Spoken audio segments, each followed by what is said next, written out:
எல்லாருக்கும் வணக்கம். பொங்கல் விழான்றது நம்ம தமிழ் கலாச்சாரத்தில் ரொம்ப முக்கியமானது. இது சங்கராந்தினி நம்ம நாட்டு முழுக்கமாக நடக்குது.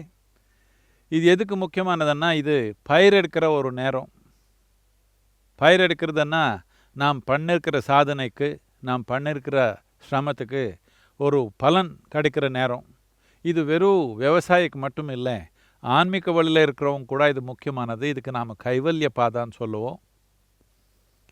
எப்போ நமக்கு சூரியனுக்கு இருக்கிற ஒரு சம்பந்தம், இந்த டிசம்பர் 22 ஒரு மாற்றம் நடக்குது அந்த நாள்.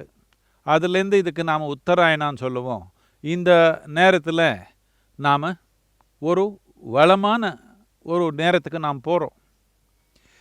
ஆனால் இந்த ஒரு வருடம் நம்ம விவசாயிக்கு ரொம்ப கஷ்டம் வந்திருக்குது. தேவையான மழை வரல, ஆறில் தேவையான தண்ணி ஓடலை. இதனால ரொம்ப கஷ்டப்பட்டுருக்காங்க. இந்த கஷ்டம் பார்த்தா நாம் இது இப்படியே விட்டால் நம்ம எதிர்காலத்தில் இதனால் நமக்கு நன்மை வராது. இது என்னுடைய அனுபவத்தில் உண்மை. என்னன்னா, நான் சின்னதில் ஒரு 6-7 வருஷம் பிரதி ஒரு நாள் நான் காவேரி ஆறில் நீச்சல் அடிப்பேன்.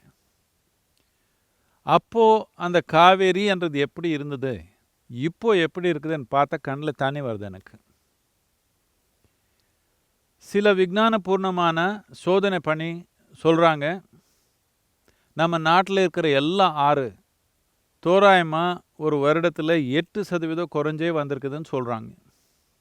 இப்படியே போனால் ஒரு 15-20 வருடத்தில் நமக்கு 12 மாதம் ஓடுற ஆறே நாட்டில் இருக்காது. மழை வந்தப்போ ஓடும், மித்த டைமில் இருக்காது. இந்த மாதிரி சூழ்நிலை வர்றதுக்கு வாய்ப்பு இருக்குது. இதனால் நான் ஒரு 4-5 வருஷத்துலேருந்து இது கொஞ்சம் ஆழமாக சிந்தித்து பல விதமான விஞ்ஞானி கூட எல்லாமே பேசி நாம் ஒரு முடிவுக்கு வந்திருக்கிறோம். சில அடிப்படையான செயல் நாம் இப்போ செஞ்சால் நாம் இதை காப்பாற்றிக்க முடியும். ஒன்று, நம்ம மண்ணை வளமாக வச்சுக்கணும். நம்ம ஆறு செழிப்பாக ஓடுற மாதிரி நாம் பார்த்துக்கணும். இது நம்ம வாழ்க்கைக்கு, அடுத்த தலைமுறைக்கு ரொம்ப ரொம்ப முக்கியமானது. இப்போ தேவையான செயலை நாம் செஞ்சால் ஒரு 10-15 வருஷத்தில் ஒரு 20% அதிகமாக நம்ம ஆறு எல்லாமே ஓடுற மாதிரி நாம் செய்கிறதுக்கு வாய்ப்பு இருக்குது. இது நான் நம்ம விவசாய தலைவர் கூடயோ, நம்ம அரசாங்கத்து கூடயோ, தமிழ்நாடு அரசாங்கத்து கூடயோ, நம்ம மீடியா எல்லாமே சேர்ந்து இது ஒரு வெற்றிகரமாக நடக்கிற மாதிரி நாம் பண்ணிக்கணும். இது நமக்கு ரொம்ப அடிப்படையான ஒரு பொறுப்பு. இப்போ நாம் சரியான நேரத்தில் இது நாம் பார்த்துக்கலன்னா நம்ம எதிர்காலம் நல்லா இருக்காது. இதனால் நம்ம எதிர்காலம் இப்போ நம்ம கையில் எடுத்துக்கணும். நாம் இது எடுத்துக்கணுன்னா நம்ம மண், நம்ம ஆறு நம்ம காப்பாற்றிக்கணும். இது எல்லாத்துக்கும் முக்கியமானது. இந்த பொங்கல் நாள் இந்த கடினமான விஷயங்கள் எல்லாமே தள்ளி போட்டு நாம் இந்த விழா ஆனந்தமாக நடத்திக்கலாம். ஆனால் அதே நேரத்தில் நாம் ஒரு பொறுப்பு எடுத்துக்கலாம்.